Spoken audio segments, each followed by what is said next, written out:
loco, endemoniado o Señor. Es el título del estudio de hoy. Loco, endemoniado o Señor. En el texto anterior nosotros nos habíamos quedado en una trama en donde Jesucristo había seleccionado a los 12.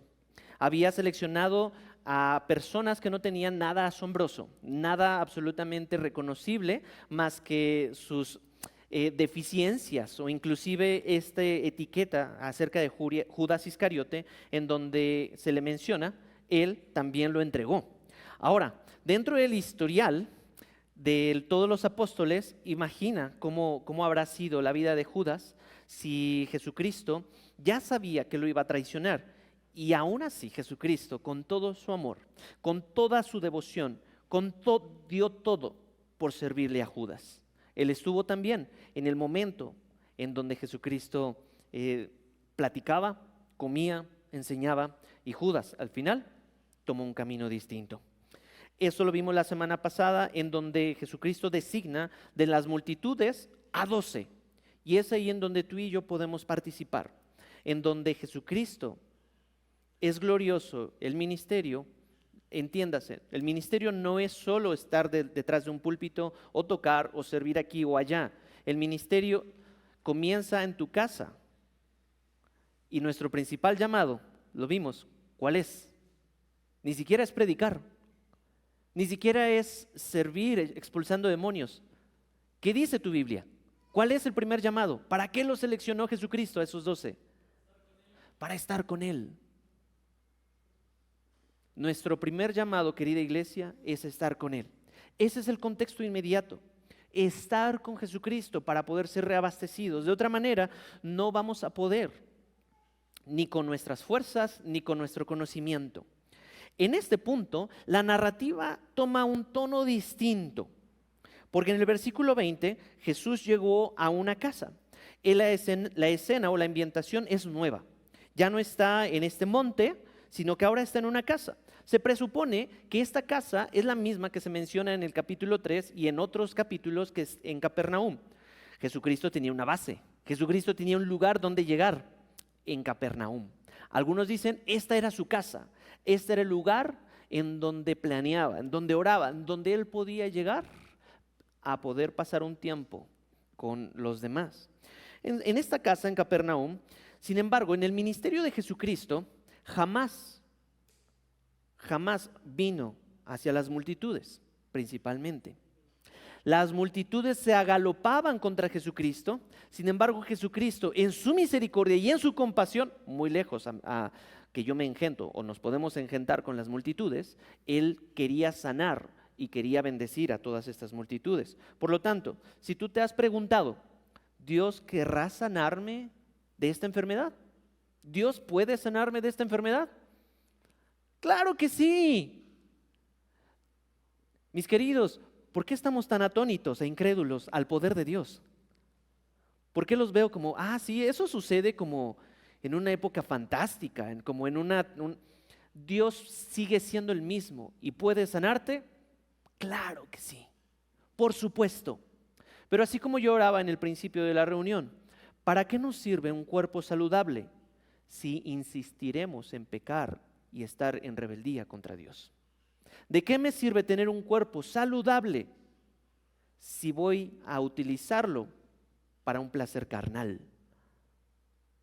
¿No te ha pasado que cuando tú llegas con alguien enfermo para poderle traer esperanza, ministrar su corazón, a veces, a mí me ha pasado muchas veces, sales más ministrado y alentado por la fe de ese enfermo diciendo, es que esta enfermedad Dios no la envió para destruirme, sino para acercarme más con Él?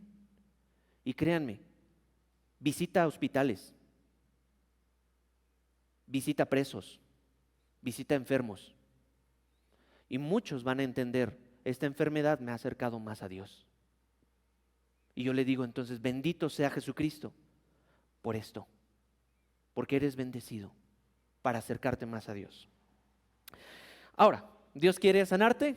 Esa es otra pregunta, ese es otro cantar. Cuando Jesús ya estaba en la casa, en este escenario, con toda esta multitud, nuevamente se agalopaban, se juntaban, se encimaban, se aventaban contra Jesucristo. ¿Se acuerdan que le dijo a sus discípulos, prepárenme ahí el carro? Bueno, la barca, téngala ahí lista para cuando yo necesite salir de aquí inmediatamente. Lo mismo aquí, llegó tal punto, no sé, si en estas alturas de tu principal ministerio, que es tu casa, has sentido el rigor de servir a las personas. Ser anfitrión en una casa, mis queridos jóvenes, no es nada más que lleguen, se coman las papitas y que se vayan los amigos. Es desde ir al mercado, preparar la comida, cocinar, limpiar para que puedas convivir y después limpiar para cuando ya después se fueron. ¿Te has agotado por recibir gente en tu hogar? Ahora imagínate que ni siquiera tener tiempo para que tú comas. En esa posición estaba mi Jesucristo. No tenía tiempo para comer. Oye, ni una papita, un refresco. Jesucristo estaba le estaban buscando a tal punto que no podían comer. Checa de ahí. Se juntó de nuevo a tal punto que ellos ni siquiera podían comer. Yo recuerdo y reconozco mi pecaminosidad. Yo soy de esos, y no me levantes la mano, no te quemes aquí delante de todos, pero yo soy de esos que si no como me enojo.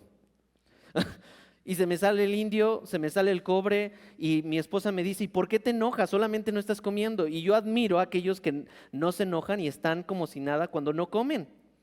No es que esté enojado con el mundo, simplemente no he comido. Mi esposa después del desayuno ya me hace las preguntas serias, porque antes sabe que algo se me prende ahí. Entonces, Jesucristo no había comido, sin embargo sigue sirviéndoles a las multitudes.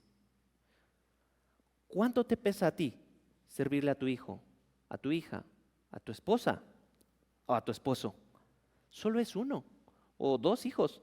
¿O cuál es la familia más grande aquí? ¿Cuántos hijos tienen? 3. Jesucristo tenía multitudes alrededor de él. Yo escucho y ¿a quién le presto atención? Jesucristo siempre pudo estar con ellos. Versículo 21. ¿Sí? Cuando sus parientes oyeron esto, es decir, que venía mucha gente y que Jesucristo estaba sin comer, ¿sí? Fueron a hacerse cargo, para hacerse cargo de él. Qué buen acto de misericordia, qué buena manera de ayudar. Chequen, quiero poder lanzar esta verdad contra una mentira de la tradición de la religión popular, en donde menciona, incluso en algunas creencias, en donde Jesucristo, siendo hijo de la Virgen María, nunca tuvo hermanos. A la luz de las Escrituras, un pariente es alguien que tiene un vínculo sanguíneo. Por lo tanto, Jesucristo tuvo parientes según ese texto. No me lo estoy inventando, pero Jesucristo tuvo parientes. Podrían decir, bueno, pues sí, medios hermanos, medios primos, pero no. Tenía hermanos, hermanas, madre y padre. Mis queridos, todos estos parientes tenían una gran necesidad y habían convivido con Jesucristo. Jesucristo no manifestó su poder inmediatamente, no fue un bebé que no lloraba. Yo me imagino a Jesucristo siendo un bebé y también pidiendo leche, siendo niño y manifestando algunas necesidades, algunas conversaciones. Imagínense tener a Jesucristo como hermano, como hijo, como hermano mayor, como hermano menor. Sin embargo, Jesucristo nunca pecó, pero no había mostrado su poder hasta en ese tiempo de juventud. No querramos meter historias fantasiosas que Jesucristo hizo que con los pajaritos, eso no lo mencionan los evangelios. Mi hermano, si tú y yo queremos ser fieles estudiantes de la Escritura, Jesucristo crecía en tamaño y en fe. Y Jesucristo también convivió con sus hermanos. Ahora, en este punto las multitudes agalopaban. Sus hermanos dijeron, vamos a ayudarlo, pero lo etiquetaron. Dijeron esto. Fueron para hacerse cargo de él, yo digo, bueno, para ayudarlo, como para despejar, ¿no? Pero porque decían, está fuera de sí, está loco, está demente. Jesucristo perdió la razón. Vamos a ayudarlo. Ahora no es que, ay, Jesús como que está tontito. No, está demente. Padece de sus facultades mentales. Esa acusación de sus parientes. Ahora, había al menos más de una razón por la que los suyos pensaban que Jesús estaba fuera de sí. Recuerden, Jesucristo no manifestó su poder previamente hasta que recibió el Espíritu Santo, ¿sí? Entonces, Jesucristo trabajaba con su padre, con su papá, en la carpintería. Era un negocio próspero, me imagino, pero dejó eso para convertirse en un predicador ambulante. Primera razón, ¿alguna vez has criticado a alguno de tus familiares por qué se salió de estudiar para hacer X o Y cosas como emprendedor? ¿O por qué dejó ese trabajo tan bien que le iba para aventurarse en la vida laboral? Bueno, digamos que aquí Jesucristo fue un emprendedor predicador. No había ningún ningún sueldo garantizado. También habían muchos líderes líderes políticos y religiosos que tramaban asesinarle, eso ya lo vimos, pero él no se retractó de ninguna de sus palabras. ¿Cuándo has visto a tu hijo cuando está siendo azorrillado, buleado, con carrilla o que alguien más lo esté ofendiendo y que tú salgas? Ya me imagino. Si alguien le dice algo a tu bebé, sale mamá osa a defender al bebé. ¿A poco no?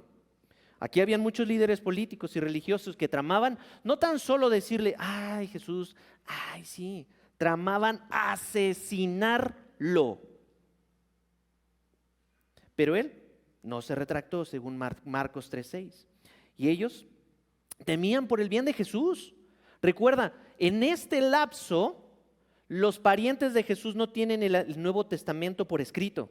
No saben que resucitó.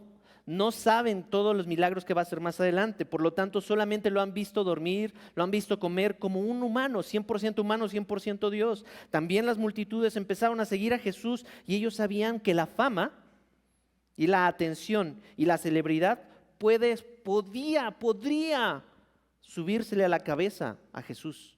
Salvémoslo de eso. ¿Y qué tal si Jesús se pierde? También Jesús mostraba un poder, un ministerio espiritual, el cual no había mostrado antes en su vida pasada. ¿Acaso todas estas acusaciones de que puede estar endemoniado Jesús son ciertas? No había mostrado ese poder antes. También Jesucristo tenía otra razón para que pensaran de él, este está loco, porque escogió a un grupo poco común de discípulos para que fueran sus aprendices. Cuestionar su equipo, su círculo. Jesús, hijo, ¿por qué te estás juntando con comedores, con glotones, con pecadores, con pescadores? ¿Por qué te juntas con ellos? Pero había una última gota, la gota que derramó el vaso. Había mucha gente buscando a Jesús para encontrar qué comer. Lo buscaban. ¿Y ahora cómo le vamos a hacer? Y en este punto, Jesucristo sintió, porque Jesucristo sentía, el rechazo, me atrevo a ponerlo aquí, de sus familiares. ¿Tú has sentido el rechazo de tus parientes últimamente a causa de tu fe? Quiero decirte algo, querida iglesia, querida oveja, querido miembro de Horizonte Ciudad de México. Jesús sabe, comprende qué es ser rechazado por los parientes. Descansa. Les he contado en anteriores ocasiones una historia que y me encanta contarla porque puedo glorificar a Dios con esto enfrente de mi inmundicia y mi pecaminosidad. Cuando mi esposa y yo nos casamos, mi esposa es la única creyente en Jesucristo de toda su familia. Cuando nos casamos, antes de casarnos, yo llevé una invitación a los familiares de ella. Y entonces le dije, buenas tardes, me presento, fulano de tal, los invito a nuestra boda. ¿Sí? Soy cristiano, soy pastor, nos vamos a vivir a la Ciudad de México. Y parte de la familia dijo, estamos en contra de su boda porque no son de nuestra religión. No vamos a ir. Yo no me enteré hasta tiempo después de que esa invitación causó división interna, como una especie de guerra civil en la familia.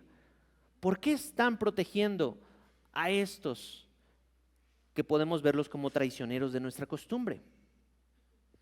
Nuestra boda, con el propósito de dar a conocer el amor de Dios, simplemente fue un pretexto para dar a conocer el amor de Dios. Al final, los parientes se acercaron y casi con espada desenvainada o con picayelos desenvainado, porque llega el primo de Ecatepec, no tengo nada en contra de Ecatepec, pero casi con picayelos desenvainados me dijeron: yo venía a advertirte que si te las veías con mi prima, con mi nieta, con mi sobrina favorita, te las ibas a ver conmigo y con toda mi clica. No, bueno, pues recién casado, ¿quién quiere escuchar eso? Estamos en el momento de los abrazos. Sin embargo, Dios hizo algo interesante. Dijo: pero nunca había ido a un lugar donde se predicara el amor de Dios.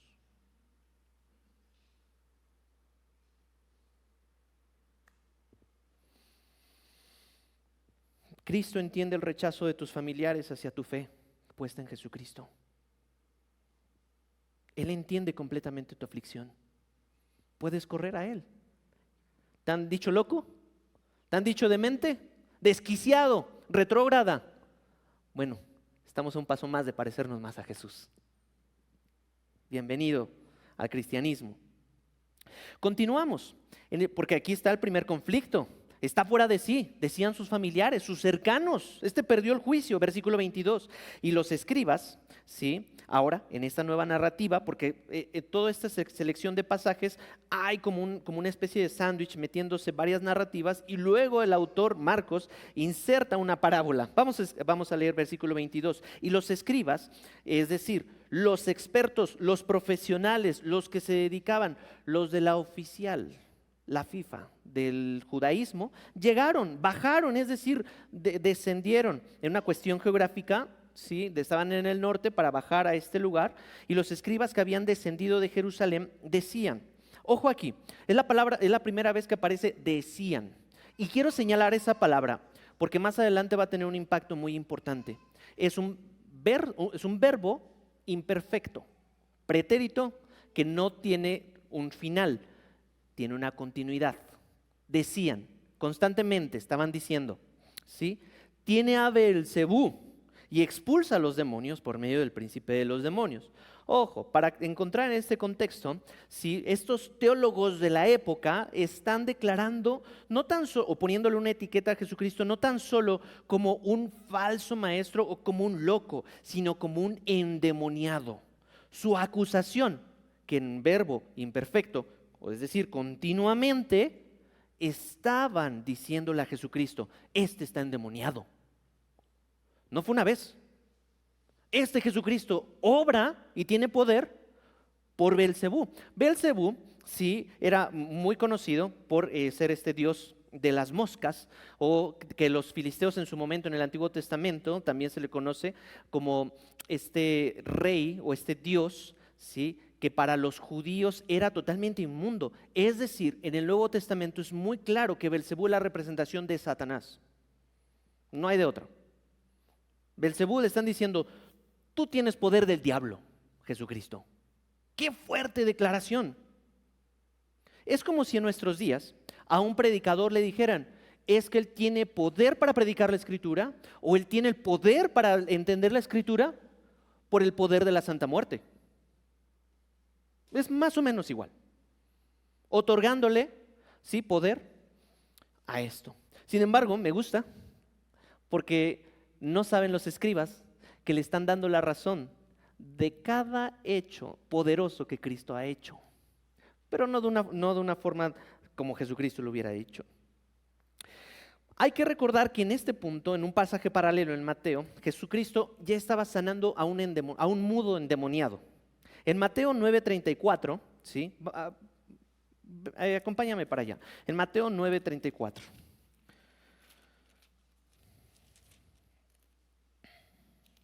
Jesucristo añade a la historia el siguiente curación. Primero, a 2 ciegos y a un mudo. ¿Sí? En el versículo 9, Mateo 9:27, al irse Jesús de ahí, 2 ciegos lo siguieron gritando: Hijo de David, conocemos la historia, ten misericordia de nosotros. Después de entrar en la casa, se acercaron a él los ciegos y Jesús les dijo: ¿creen que puedo hacer esto? Sí, Señor, le respondieron. Entonces les tocó los ojos diciendo: háganse en ustedes según su fe. Y se les abrieron los ojos. Y Jesús les advirtió rigurosamente. ¿Se acuerdan por qué Jesucristo advierte rigurosamente? Miren que nadie los vea, lo sepa, porque está guardando su identidad. Ya lo hemos platicado. Pero ellos, en cuanto salieron, pensaron que tenían una mejor idea. Divulgaron su fama por toda aquella tierra. ¿Recuerdan que habíamos dicho que el mensaje puede ser comprometido por el carácter del mensajero? Bueno, aquí estos ciegos no sabemos cuál era su carácter, pero estaban comprometiendo. Y al salir ellos de ahí le trajeron un mudo endemoniado.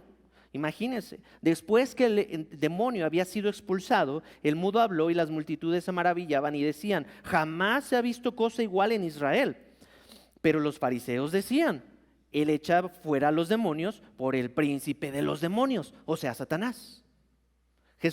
En su fórmula es Jesús igual a Satanás. Qué fuerte declaración. Qué seriedad de todos estos comentarios. La acusación hacia Jesucristo de estos profesionales de la ley, estos teólogos. Regresa a Mateo. Pero no fue el único momento en que Jesucristo fue insultado. Nuestro Señor, nuestro Maestro, también en Juan 10:20, ¿sí? Dice: y muchos de ellos decían: tiene un demonio y está loco, ¿por qué le hacen caso? En Juan 8:48 dice: los judíos le contestaron: ¿no decimos con razón que tú eres samaritano y que tienes un demonio? En Juan 8:41 dice: ustedes hacen las obras de su padre. Ellos le dijeron: nosotros no nacimos de fornicación. ¿Le están diciendo que no es un hijo legítimo? Tenemos un padre, es decir, Dios. Y en Lucas 7:34: ha venido el Hijo del Hombre que come y bebe. Y dicen: miren, un hombre glotón y bebedor de vino, amigo de recaudadores de impuestos y de pecadores. Jesucristo recibió una y otra ofensa. Una y otra ofensa. Y en el versículo, vamos a continuar, versículo 23, Jesucristo no respondió a esas ofensas. Fue como un cordero llevado al matadero, que no abrió su boca. Aquí. Pero cuando la abrió en este punto, dice, llamándolos junto a él: acérquense, vengan. Jesús les hablaba en parábolas. ¡Cuánta fineza de Jesucristo! Hay que recordar el propósito de las parábolas. En esta narrativa, el autor está insertando una parábola. Y la parábola tiene como propósito, ¿sí?, confundir, utilizar historias de la vida real para dar un mensaje, pero no a simple vista. Acompáñame, y bueno, eso no lo estoy definiendo yo. Mateo capítulo 13, versículo 10. Acompáñame a Mateo capítulo 13, versículo 10. Vamos a ver el uso de las parábolas según Jesucristo, el propósito de las parábolas. ¿Ya están ahí en Mateo capítulo 13, versículo 10? Jesucristo dice: y acercándose los discípulos dijeron a Jesús: ¿por qué les hablas en parábolas? Jesús les respondió: ¿no? Porque a ustedes se les ha concedido conocer los misterios del reino de los cielos, pero a ellos no se les ha concedido. Porque a cualquiera que tiene se le dará más y tendrá en abundancia, pero a cualquiera que no tiene, aún lo que tiene se le quitará. Checa el versículo 13. Por eso, por esta razón, les hablo en parábolas. ¿Cuál es? Porque viendo no ven. ¿Recuerdas ese dicho de la mamá, de la abuelita? ¿Estás viendo y no ves? Bueno, es bíblico. Porque viendo no ven y oyendo no oyen ni entienden. Brinquémonos al versículo 16. Pero dichosos los ojos de ustedes. ¿A quién le está hablando? A los discípulos. Dichosos los ojos de ustedes porque ven, y sus oídos porque oyen. Los otros está dando el mensaje para que no entiendan. Cuánto contraste, que se supone que eran los teólogos de la época, y Jesús les está hablando con cosas tan cotidianas que no lograron entender. Y se necesitó de una interpretación de esa parábola Vamos a ver cuál es esa parábola. Regresa a Marcos, versículo 23, en la segunda parte. Aquí está un conflicto, aquí está una resolución. ¿Cómo puede Satanás expulsar a Satanás? Está resolviendo aquí el conflicto número 2, que era, este tiene a Belcebú, por eso hace estos milagros. Aquí está la resolución. ¿Cómo puede Satanás expulsar a Satanás? Con esta pregunta se responde y empieza a explicar. Si un reino está dividido contra sí mismo, ese reino no puede perdurar, no dura, no continúa. Bien, ya extrajimos el principio, pero Jesucristo sigue añadiendo, por si alguien no había entendido o no está viendo. Si una casa está dividida contra sí misma, esa casa no podrá permanecer. Y si Satanás se ha levantado contra sí mismo y está dividido, no puede permanecer, sino que ha llegado su fin. Mire, la persona que vive en tu casa no es tu enemigo. La persona que está casada contigo no es tu enemigo. Primeramente ha pecado contra Dios y cada uno tiene cosas de qué arrepentirse. Pero es tan absurdo que en un ejército peleen contra sí mismos para ver quién tiene la victoria, porque no va a durar. ¿Qué tan absurdo sería que en la misma casa el hijo se pelee con el padre y el padre con el hijo y la madre con la hija y la hija? ¿Encuentran el sentido? ¿Por qué es tan cotidiano entonces en el ámbito cristiano? En el mundo. Tristemente, un pastor comentó en la conferencia de Bernabé allá en Querétaro el año pasado que el ejército cristiano es uno de los pocos ejércitos que pelea contra sí mismo para ver quién tiene, a ver a quién hunden más. Tristemente, hay muchos cristianos que perdemos tanto tiempo en dividirnos a nosotros mismos y eso es ridículo. Si alguien está implementando o construyendo un reino, ese es Satanás. Y Satanás es inteligente, tiene conocimiento y no va a darle u otorgarle un poder o una autoridad a permítanme con todo el respeto, a una chichincle, para que esta chichincle se le rebele y entonces pelee contra sí mismo, contra un súbdito. Hay una guerra civil que Jesucristo está diciendo, ¿cómo puede ser posible? En esa lógica, por eso yo no puedo ser enviado de Satanás, porque yo he venido a expulsar a los demonios. No hay sentido alguno en ese argumento que los teólogos profesionales estaban diciendo. Por lo tanto, mi querida iglesia, ¿qué aplicación podemos sacar de aquí? ¿Puede un reino, si un reino está dividido contra sí mismo, ese reino no puede perdurar? Iglesia, si esta iglesia está dividida contra sí misma, esta iglesia no puede perdurar. Si esta casa, tu casa, los Servín Núñez, que es mi casa, está dividida contra sí misma, esta casa no podrá permanecer. Ponle el nombre de tu familia. Y si Satanás, repito, se ha levantado contra sí mismo y está dividido, no puede permanecer, sino que ha llegado a su fin. Versículo 27. Pero nadie, aquí está un conflicto que nadie le preguntó a Jesús, pero que lo añade. Aquí está una pregunta o una reflexión que no estaba relacionado con los parientes directamente, ni con estos fariseos, sin embargo encaja perfectamente en todo este contexto. Pero nadie, y aquí viene donde le pido al Espíritu Santo que a cada uno nos ayude, pero nadie puede entrar en la casa de un hombre fuerte y saquear sus bienes si primero no lo ata, entonces podrá saquear su casa. Aquí es donde Jesucristo, por medio de esta parábola, sí le está diciendo a estos fariseos, los hombres, todos los hijos de Adán, somos limitados en fuerza. No somos todopoderosos. Tenemos nuestras limitantes. Satanás es el hombre fuerte. No podemos pelear contra él con nuestras fuerzas. Y lo fascinante y lo glorioso de esta porción es de que Cristo es mejor que Satanás, que este hombre fuerte, porque es más fuerte que el hombre fuerte. ¿Te crees débil el día de hoy? Diga el débil, fuerte soy. A mí me ha costado muchísimo, años tal vez, poder creer esa verdad. Porque por mi personalidad, yo me tiendo a disminuir. Yo tiendo a menospreciarme. Pero dice el débil, fuerte soy.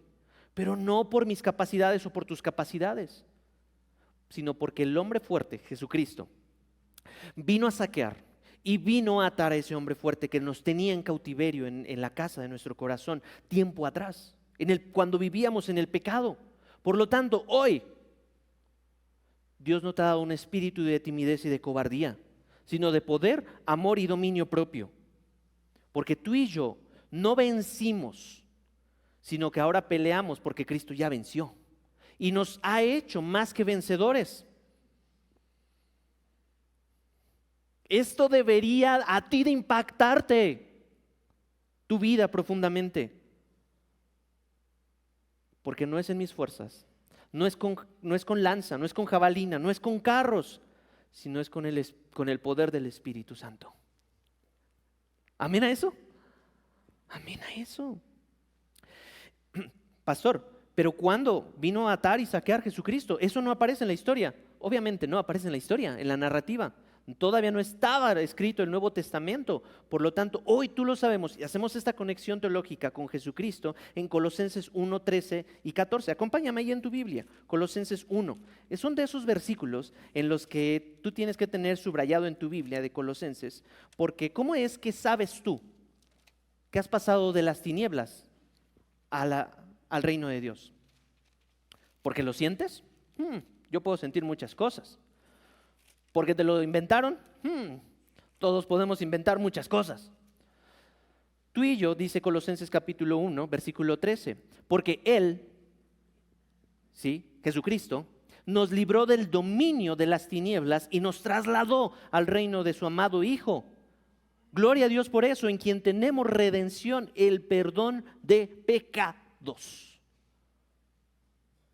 No es que yo sienta que estoy en el reino de Dios.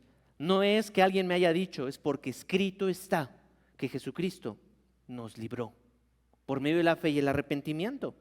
¿Cuándo vino a atar? Pues bueno, en Juan 12:31, acompáñame también ahí en Juan 12:31 para que podamos ver.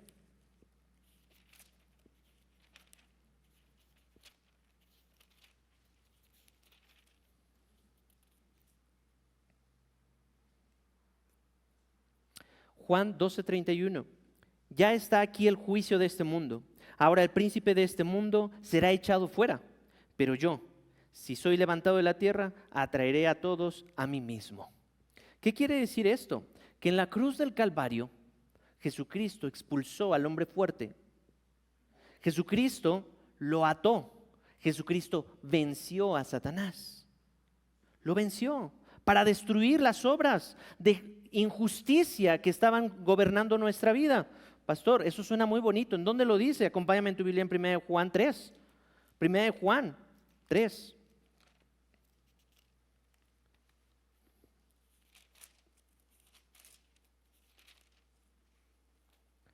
3:8. Bueno, desde el 7. Hijos míos, 1 Juan capítulo 3, versículo 7, hijos míos, que nadie los engañe. El que practica la justicia es justo, así como el que es justo. El que practica el pecado es del diablo, porque el diablo ha pecado desde el principio. Y aquí checa esto, esta es la conexión de la parábola. El Hijo de Dios se manifestó con este propósito. ¿Cuál es el propósito del Hijo de Dios? Destruir las obras del diablo, el hombre fuerte. No nos lo inventamos, no es una fantasía. Escrito está que Jesucristo vino a desmantelar todo esto. Vamos a continuar porque todavía esto está poniendo más emocionante. Podría saquear toda su casa, es decir, Jesucristo ya te libró, te compró. Versículo 28, y en verdad, es decir, de aquí, de verdad les digo, así sea, que es la palabra que nosotros utilizamos como amén. Aquí se utiliza, en verdad, así es. Esto es cierto, otra posible traducción, en verdad les digo. Y noten, ¿en qué tiempo está ese les digo? En un presente. Se dijo una sola vez que todos los pecados serán perdonados a los hijos de los hombres y las blasfemias con que blasfemen. Quiero detenerme ahí un momento, porque hay muchos cristianos que se van luego a la siguiente parte. Hay una gran joya y un versículo glorioso aquí. Los fariseos están diciendo cosas falsas en contra de Jesucristo, pero estaban en el verbo imperfecto, continuamente diciéndolo. No lo dijeron una vez, lo estaban repitiendo. Y aquí, a manera de advertencia, Jesucristo le está diciendo: todos, absolutamente todos los pecados serán perdonados a los hijos de los hombres. Bueno, eso normalmente lo sabemos. Y las blasfemias también.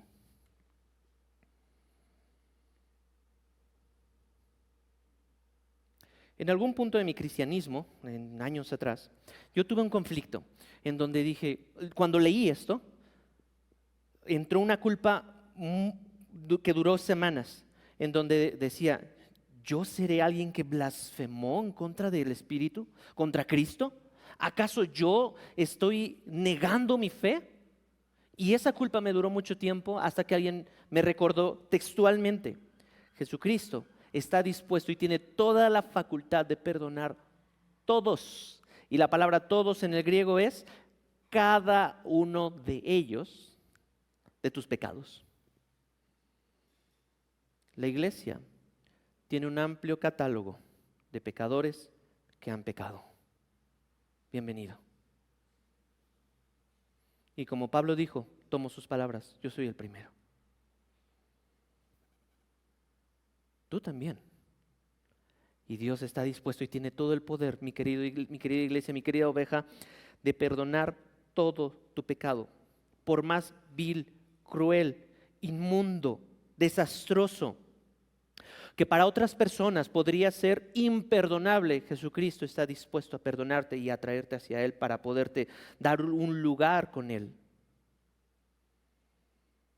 Cuando un rey recibía a un súbdito, lo recibía sentado en su trono. En el Apocalipsis menciona a Jesucristo recibiendo a pecadores estando de pie. Es indigno que un rey nos reciba de pie. Y este rey, Jesucristo, te recibe a ti el día de hoy para perdonarte. Y si Cristo ya te perdonó, ¿por qué tú no has perdonado a los que te ofenden? Si Cristo ya te perdonó cualquier pecado y no ha guardado un registro de las ofensas recibidas según 1 Corintios capítulo 13, ¿por qué tú y yo seguimos teniendo un registro de las ofensas recibidas de nuestros hermanos? Fomentando la división entre nosotros. Todos los pecados serán perdonados a los hijos de los hombres, a las blasfemias con las que blasfemen. Lucas 12:10, acompáñame para allá.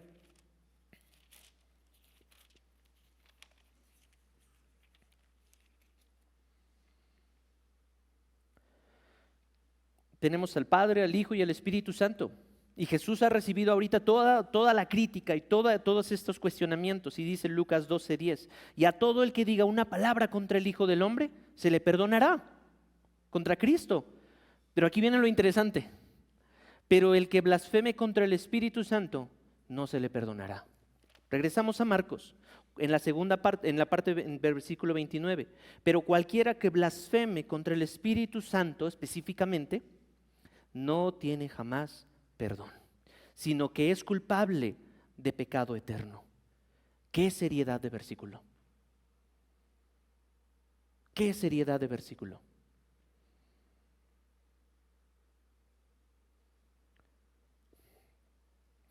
¿Tú has blasfemado en contra de Cristo? Bien, Pablo blasfemó en contra de Jesucristo y perseguía a la iglesia, e inclusive obligaba a los cristianos a blasfemar en contra de Jesucristo. Y Jesucristo se apiadó de un asesino blasfemo. Pero ¿por qué el pecado contra el Espíritu Santo es imperdonable? Pueden haber muchas opiniones al respecto. Una conclusión en la que he podido ir, el Señor me ha podido regalar, me ha podido traer luz al respecto de todo esto, es lo que en algún momento un pastor mencionó. ¿Sí? La blasfemia contra el Espíritu Santo, ¿sí?, es un acto de resistencia en el que se menosprecia al Espíritu Santo tan gravemente que Él, el Espíritu Santo, se retira del individuo que lo niega, que lo blasfema, para siempre, con su poder. ¿Con qué poder? Con este poder para que el pecador nunca sea capaz de arrepentirse y de ser perdonado. ¿Cuál es la función o el propósito del Espíritu Santo, mi querida iglesia? Traernos convicción de pecado, de justicia y de juicio.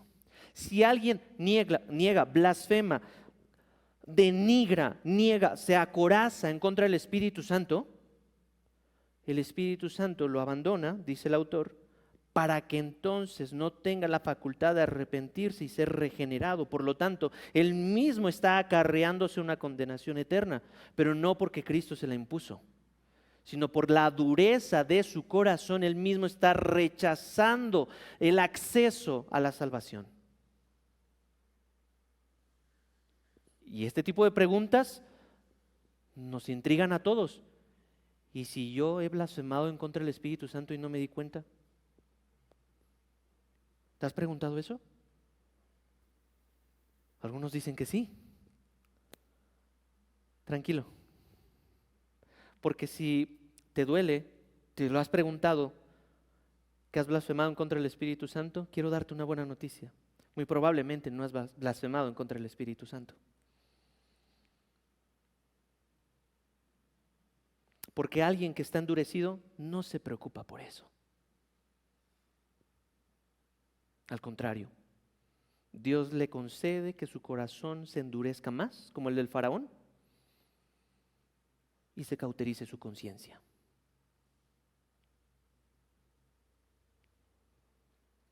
No puede hacer más Dios.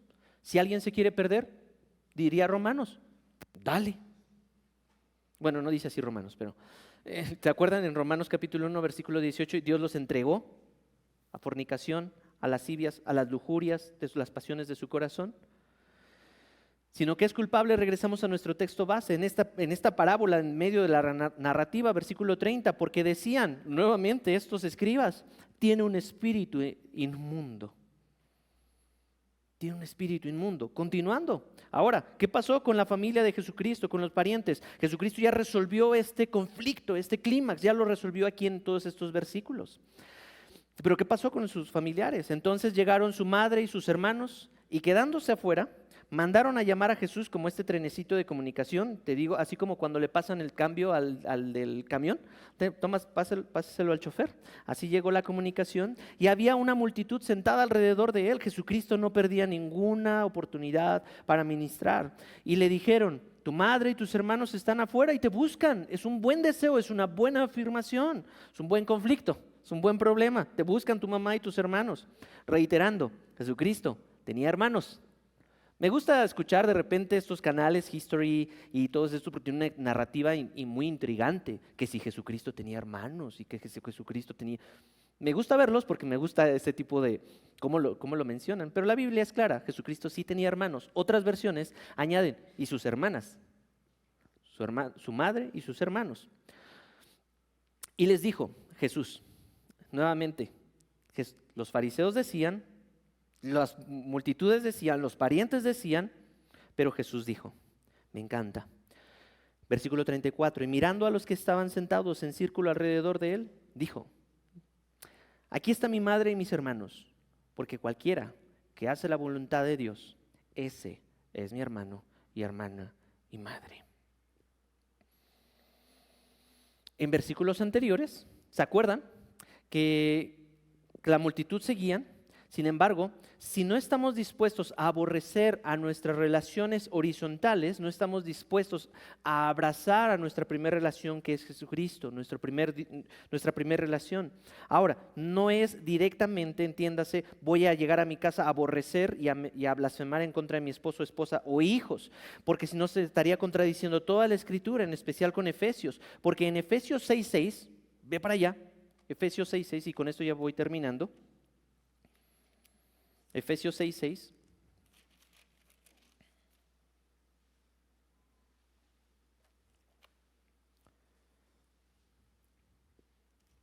Habla acerca primero de que los hijos obedezcan a los padres, los hijos no hagan provocar a ira a sus hijos, sino críenlos en la disciplina y la instrucción del Señor. Y cuando Jesucristo está diciendo, no está negando el parentesco que tiene con María y con el resto de sus hermanos, sino que está diciendo, estoy implantando, instalando, por así decirlo, la nueva familia espiritual, que es la iglesia. Y ojo, este versículo no dice que para ser familia o hijos de Dios tengo que obedecer, es decir, obras me dan acceso a la salvación o a la familia de Dios. No es eso. Porque Efesios 2 también lo dice, porque por gracia sois salvos por medio de la fe. Sino que alguien que ha entendido que su principal relación, su primer llamado es con Dios, entiende que las demás relaciones se convierten como sus hermanos en la fe. Y por consecuencia, hacen gozosamente, deleitosamente, la voluntad de Dios. El cristiano tiene que encontrar un gozo en decir, es un placer obedecerte, Jesucristo. Estoy apenas iniciando a mis hijos en toda esta saga de Star Wars. Ya las había visto una vez cuando recién me casé, pero me quedaba dormido y nunca caché la historia. Ahora que los estoy viendo, mis hijos con sus mi imaginación y todo eso. Pero hay unos personajes que me llaman mucho la atención. Un personaje blanco que tiene máscara y que tiene todo su traje, los Stormtroopers. Y yo le dije a mi Ale, oye, no me acuerdo, ¿pero ellos son buenos o son malos? Me dice, son neutros. Lo que pasa es que ellos obedecen todas las reglas o todas las indicaciones. Yo dije, ojalá mi vida sea como la de un Stormtrooper, que si le dicen, a la orden, mi lady, a la orden, Señor, es un deleite servirte, Jesucristo. Ese tendría que ser el gozo del cristiano. ¿Y cuál es el común denominador? Ay, Señor, ya no envíame a mí, envía a otro. Pero Efesios, ¿qué dice? Ahí en Efesios 6:6. Ya hasta se me perdió aquí, Efesios 6:6. Desde el versículo 5, siervos, obedezcan a sus amos en la tierra con temor y temblor, con la sinceridad de su corazón, como a Cristo. Y aquí está mi versículo que quiero agregar para terminar.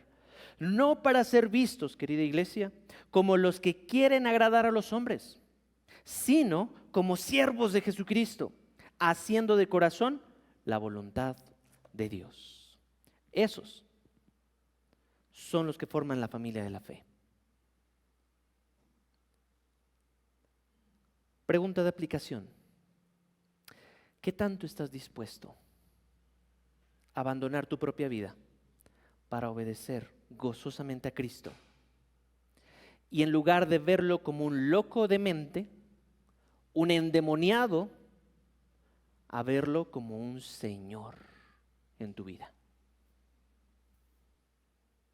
Te invito a que reflexiones eso, a que podamos servir a Cristo gozosamente, no como a los hombres, sino como a Cristo sinceramente.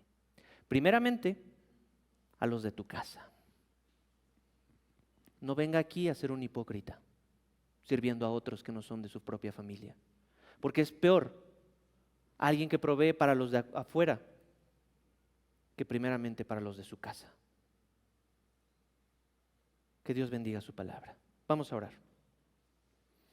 Señor, muchas acusaciones han habido alrededor de ti, Señor, de tu persona, que si eres un loco, un maestro moral, un gran maestro, gurú espiritual, o que eres de plano un endemoniado, Señor, a alguien que se le ha otorgado privilegios del infierno?